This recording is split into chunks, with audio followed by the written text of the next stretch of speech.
آئین پر ایک حملہ تصور کرتا ہے۔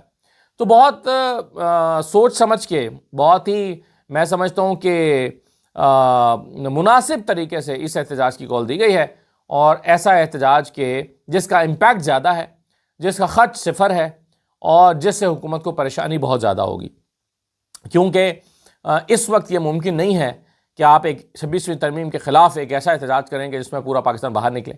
آپ اپنے کارکنوں پر مزید FIRs نہیں کٹوا سکتے، آپ اپنے کارکنوں کو مزید گولیوں کے آگے کھڑا نہیں کر سکتے، آپ اپنے لوگوں کو مزید آنسو گیس اور لاٹھی چارج کے حوالے نہیں کر سکتے۔ تو پھر آپ کے پاس جو اویلیبل آپشنز ہیں اس میں سے ایک یہ راستہ تحریک انصاف نے یا تحریک تحفظ آئین پاکستان نے، اپوزیشن جماعتوں کا جو ایک اجتماع ہے، انہوں نے یہ راستہ نکالا ہے۔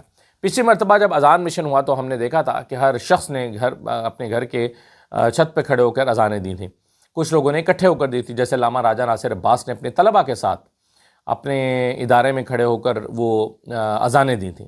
اب اذان دینا تو کوئی بری بات نہیں ہے، اگرچہ کچھ لوگوں نے اس کا مذاق اڑایا تھا کہ ہاں بھئی یہ بانگیں دے رہے ہیں، ہاں بھئی دسو بانگا دا کی بنیا، بانگا نال کی نکلیا، تو اس طرح کا مذاق تو اڑایا جاتا رہا، لیکن اصل بات یہ ہے کہ حکومت کو بہرحال اس سے بہت پریشانی ہوئی تھی۔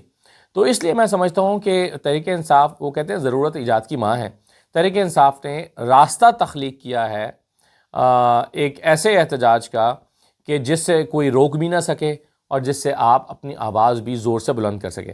یعنی آپ یہ دیکھیں نا، اور پھر اس میں خاص بات یہ ہے کہ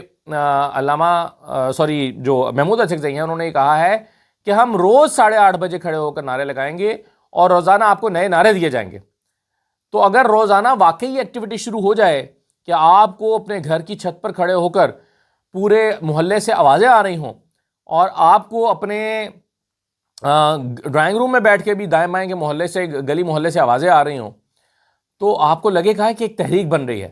یعنی آپ کا محلے سے 5-7 لوگ گلی میں نکلے ہیں، موبائل اٹھا کر نعرے لگائے ہیں، ویڈیو بنائی ہے اور واپس گھروں کو چلے گئے ہیں، اس سے کسی کو پریشانی بھی نہیں ہوئی اور احتجاج بھی ریکارڈ ہو گیا۔ تو یہ تحریک وہی ہوتی ہے جو گلی محلے میں پہنچ جاتی ہے، ہر گھر میں پہنچ جاتی ہے۔ تو اس طرح سے سوچ کر ہر گلی محلے اور گھر تک یہ تحریک پہنچانے کی ایک کوشش کی جا رہی ہے۔ اب ظاہر ہے یہ ڈیپینڈ کرتا ہے لوگوں پر، عوام پر، کہ وہ اس میں کتنا پارٹیسپیٹ کرتے ہیں۔ اگر تو ان کا والہانہ پن زیادہ ہوتا ہے، اگر وہ زیادہ جوش و جذبے کے ساتھ نکلتے ہیں اور یہ نہیں سوچتے کہ چلیں جی لوگوں نے کر دیا ہے تو میں نہ بھی کروں تو کیا فرق پڑتا ہے، اگر وہ یہ سوچیں گے کہ ٹھیک ہے میرے محلے سے 4-5 لوگوں نے کر دیا ہے، میں نہیں بھی کروں، فرض کفایہ تھا، ادا ہو گیا، تو پھر تو ہر بندہ یہی سوچے گا اور یہ تحریک دبتی چلی جائے گی۔ لیکن اگر ہر شخص سوچے گا کہ سب کر رہے ہیں، مجھے بھی کرنا ہے، مجھے اپنا حصہ ادا کرنا ہے اور مجھے آواز بلند کرنی ہے۔ دیکھیے ایک صحافی کیا کرتا ہے، ایک صحافی کو اگر لگتا ہے کہ یہ جو ترمیم ہے یہ ٹھیک نہیں ہے، وہ اپنی رائے کا اظہار کرتا ہے، وہ کالم لکھتا ہے، وہ خبریں لکھتا ہے، وہ تجزیے لکھتا ہے، وہ ٹیلی ویژن پہ بیٹھ کے بات کرتا ہے، وہ کہتا ہے کہ میری دانش میں یہ درست نہیں ہو رہا، وہ اپنا کردار ادا کرتا ہے۔ ایک شخص جو استاد ہے، وہ اپنے اسٹوڈنٹس کے ساتھ بات کرتا ہے، وہ کہتا ہے کہ دیکھیں یہ حکومتوں کے کام ہے، میں استاد ہوں، میرا مسئلہ میں کسی کے خلاف نہیں ہوں، میں کسی سیاسی جماعت کا حصہ نہیں ہوں، لیکن میں سمجھتا ہوں ایک طالب علم کے طور پہ، ایک آئین کے طالب علم کے طور پہ، یا ایک پاکستان کے ایک شہری کے ناطے سے میں سمجھتا ہوں کہ یہ آئین پاکستان میں جو ترمیم کی گئی ہے یہ پاکستان کے لیے مناسب نہیں ہے۔ ایک استاد اپنے اسٹوڈنٹ سے یہ کہتا ہے، ایک صحافی ٹیلی ویژن پر بیٹھ کے یہ کہتا ہے، ایک ڈاکٹر اپنے جونیئرز کے ساتھ جب ٹی بریک میں بیٹھتا ہے تو وہ یہ کہتا ہے۔ تو یہ اگر ہر شخص اپنی رائے کا اظہار کرتا ہے تو تحریک تو اسی طرح سے بن جاتی ہے، ہر ایک کا اپنا ایک رول بنتا ہے۔ اسی طرح سے شہریوں کا بھی ایک کردار ہوتا ہے، شہریوں کا بھی رول ہوتا ہے۔ اگر وہ سمجھتے ہیں کہ نہیں یہ ترمیم بہت اچھی ہوئی ہے تو ٹھیک ہے، گھروں میں بیٹھے، نہیں نکلنا چاہیے انہیں، بالکل نہیں نکلنا چاہیے، کیونکہ وہ سمجھتے ہیں کہ اچھی ترمیم ہوئی ہے، انہیں اس احتجاج کا حصہ نہیں بننا چاہیے۔ لیکن اگر وہ سمجھتے ہیں کہ ترمیم اچھی نہیں ہے یہ آئین پاکستان میں، تو پھر انہیں اس احتجاج کا حصہ بننا چاہیے۔ تو زیادہ لوگ اگر نکلیں گے تو پتہ چل جائے گا کہ زیادہ لوگ مخالف ہیں، اور اگر زیادہ لوگ گھروں میں دبک کے بیٹھیں گے تو پھر سمجھ آ جائے گی کہ ہاں زیادہ لوگ جو ہیں وہ اس ترمیم کے حامی ہیں، تو یہ ایک ریفرینڈم بھی ہے، پتہ بھی چل جائے گا۔ کتنی لوگوں نے کال پہ کان دھرے ہیں یہ بھی پتہ چل جائے گا۔ تو کل 8:30 بجے یا اگر یہ ویڈیو 12 بجے کے بعد، ابھی تو 11:30 ہوئے ہیں، لیکن سنڈے کے، انفیکٹ میں یوں کہہ دوں کہ سنڈے کی رات کو 8:30 بجے اندازہ ہو جائے گا کہ کیا ہونے جا رہا ہے اور لوگ کس طرح سے اس میں پارٹیسپیٹ کر رہے ہیں۔ اب یہ ترمیم کتنی اچھی ہے اس کا اندازہ، اور کتنے دل سے کی گئی ہے اس کا اندازہ آپ 4 لوگوں کے ٹویٹر اکاؤنٹ سے دیکھ کے لگا سکتے ہیں۔ سب سے پہلے وزیر اعظم پاکستان شہباز شریف صاحب کے ٹویٹر اکاؤنٹ پہ جائیے، ایکس اکاؤنٹ پہ جائیے. انہوں نے اس ترمیم کے حق میں آج، کل، پرسوں، 3 دن پہلے، 4 دن پہلے 27ویں ترمیم کے حق میں اگر کوئی بات کی ہے تو دکھا دیجئے. آج اس ترمیم کے جب انہوں نے کابینہ سے منظوری دی ہے اور پھر سینٹ میں یہ پیش ہوئی ہے، اس پر انہوں نے کوئی قوم کو مبارکباد دی ہے تو دکھا دیجئے. یعنی شہباز شریف کا ٹویٹر اکاؤنٹ مکمل طور پر خاموش ہے اور اس میں آپ کو اس ترمیم کی توصیف میں، تعریف میں کوئی بات دکھائی نہیں دیتی. اس کے بعد آپ آ جائیے قائد پاکستان، قائد جمہوریت، قائد مسلم لیگ نون، تا حیات قائد جناب نواز شریف صاحب کے ایکس پوسٹ پہ چلے جائیے، ایکس اکاؤنٹ پہ چلے جائیے. کیا انہوں نے اس کے حوالے سے کوئی بات کی ہے؟ اچھی ترمیم ہے نا، مبارکباد دے دیتے قوم کو، کہتے کہ جی میں قوم کو مبارکباد دیتا ہوں کہ آج پہلی مرتبہ ایک ایسی ترمیم آ رہی ہے جس سے ان کے درینہ مسائل حل ہو جائیں گے، قانون و انصاف کا بول بالا ہوگا اور پاکستان میں بہت شاندار طریقے سے چیزیں آگے بڑھیں گی. اور وہ کہتے کہ میں قوم کو مبارکباد دیتا ہوں اور اپنے ایم این ایز کو بھی، نون لیگ کے قائدین کو بھی اور جناب شہباز شریف کو بھی مبارکباد دیتا ہوں. کہہ دیتے مگر نہیں کہا، خاموش ہے. پھر جو سب سے ووکل وائس ہے نون لیگ کی، سب سے زیادہ بولنے والی آواز کون سی ہے، سب سے زیادہ توانا آواز کون سی ہے، وزیر اعظم سے بھی زیادہ توانا، قائد نواز شریف سے بھی زیادہ توانا آواز آج کل پچھلے 2-3 سال میں کون سی ہے جو لیڈ کر رہی ہے پی ایم ایل این کو؟ وہ ہے مریم نواز صاحبہ کی آواز، جو ہر بات پہ ٹویٹ کرتی ہیں، ہر بات پہ اپنی رائے رکھتی ہیں، ہر بات پہ رائے کا اظہار کرتی ہیں. اس معاملے پہ خاموش ہیں. آپ ان کے ٹویٹر اکاؤنٹ پہ چلے جائیے، ایکس اکاؤنٹ پہ چلے جائیے، آپ کو نظر آئے گا کہ وہ خاموش ہیں اور انہوں نے اس پر کوئی بات نہیں کی ہے. وہ برازیل کے دورے پر ہیں، وہ اور چیزیں کل پوسٹ کرتی رہی ہیں، لیکن برازیل آج گئی ہیں، لنڈن میں تھیں، اور چیزوں پہ پوسٹیں کرتی رہی ہیں، اس پر انہوں نے پوسٹ نہیں کی ہے.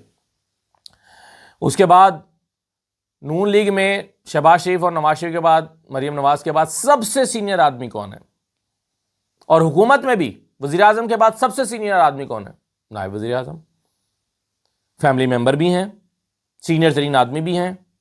اس ترامیم کے حق میں جو ہے وہ ظاہر ہے سینٹ میں آج بیٹھے بھی ہوئے تھے، لیکن کیا انہوں نے اپنے اکاؤنٹ سے، ٹویٹر اکاؤنٹ سے اس پر کوئی بات کی ہے؟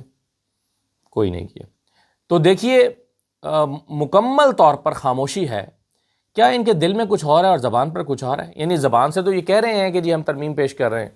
اعظم تارڑ صاحب نے آج اس کے حق میں ایک تقریر بھی کی ہے سینٹ میں، لیکن کیا دل میں بھی وہ ایسا ہی سمجھتے ہیں جیسا کہ انہوں نے دستاویز میں پریزنٹ کیا ہے؟ کیا وہ ایسا ہی سمجھتے ہیں؟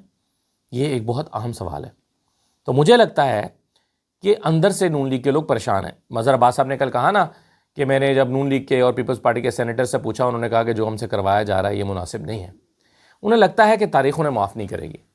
نون لیگ کے لوگوں سے آپ دل کی بات پوچھیں تو انہیں لگتا ہے کہ تاریخ انہیں معاف نہیں کرے گی. انہیں لگتا ہے کہ وہ غلط کر رہے ہیں. آپ سوچئے نا ایک منٹ کے لیے، اگر یہ سارا سسٹم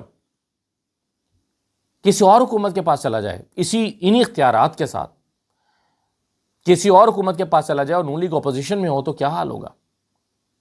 کیا اسی بنائے ہوئے سسٹم کے تحت جب ججوں کی ٹرانسفرز ہو رہی ہوں گی، ججوں کی اپوائنٹمنٹس ہو رہی ہوں گی، کوئی اور کر رہا ہوگا، تحریک انصاف، پیپلز پارٹی، بلاول، کوئی کر رہا ہوگا، تو جب کوئی اور یہ ترامیم کر رہا ہوگا، ان ترامیم کا فائدہ اٹھا کے سسٹم سے فائدہ اٹھا رہا ہوگا، ججز کی اپوائنٹمنٹس کر رہا ہوگا، ججز کو ادھر سے ادھر ٹرانسفریں کر رہا ہوگا، تو نون لیگ والے کیا کریں گے؟ کس منہ سے کہیں گے کہ یہ تم کیوں کر رہے ہو؟ جواب ملے گا کہ بھائی آپ ہی ترمیم کر کے گئے ہیں آئین میں، آپ ہی آئین کا حلیہ بگاڑ کے گئے ہیں. ہمارے پاس تو اب 2/3 اکثریت نہیں ہے کہ ہم اس کو تبدیل کر سکیں، اور ہم کیوں کریں؟ جب آپ نے یہ کیا ہے تو ہم اس کا فائدہ اٹھائیں گے. تو اگر یہی ساری طاقت جو آج ایک حکومت کو جوڈیشل کمیشن کے تھرو دے دی ہے، یعنی حکومت اب ایگزیکیوٹ کر رہی ہے جوڈیشل کمیشن کے ذریعے، ججوں کی اپوائنٹمنٹ کرنی ہے جوڈیشل کمیشن کے ذریعے، ججوں کو سیدھا کرنا ہے جوڈیشل کمیشن کے ذریعے، ججوں کو ٹرانسفر کرنا ہے جوڈیشل کمیشن کے ذریعے. جوڈیشل کمیشن کو اتنا آپ نے بااختیار بنا دیا کیونکہ وہاں پر حکومت کی نمائندگی ہے، حکومت کی اکثریت ہے.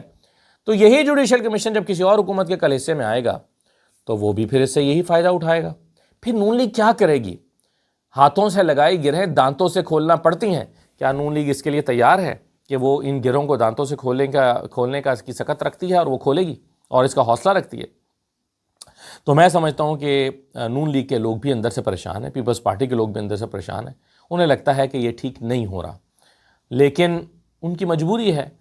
جو 17 سیٹوں پر حکومت بناتا ہے وہ انکار کرنے کی جرت نہیں رکھتا۔ بیگرز کانٹ بی چوزرز، وہ انکار نہیں کر سکتے، وہ یہ نہیں کہہ سکتے نہیں ہم یہ کریں گے اور ہم یہ نہیں کریں گے، نون لیگ یہ نہیں کر سکتے۔ تو مجبوری ہے، ورنہ حکومت جاتی ہے، اقتدار جاتا ہے، کرسی جاتی ہے، تو جس کرسی پر انہیں بٹھایا گیا ہے وہ کرسی ان کی نہیں ہے، تو پھر آرڈر ان کا کیسے چلے گا؟ جو کرسی ان کی نہیں ہے تو منصوبے ان کے کیسے چلیں گے؟ جب کرسی ان کی نہیں ہے، انہوں نے خود اپنی کمائی سے نہیں لی ہوئی ہے، تو پھر انکار کرنے کی ضرورت کیسے ہوگی؟ تو نون لیگ بظاہر موج کر رہی ہے لیکن اصل میں پھنس چکی ہے۔ اجازت دیجیے، اللہ حافظ۔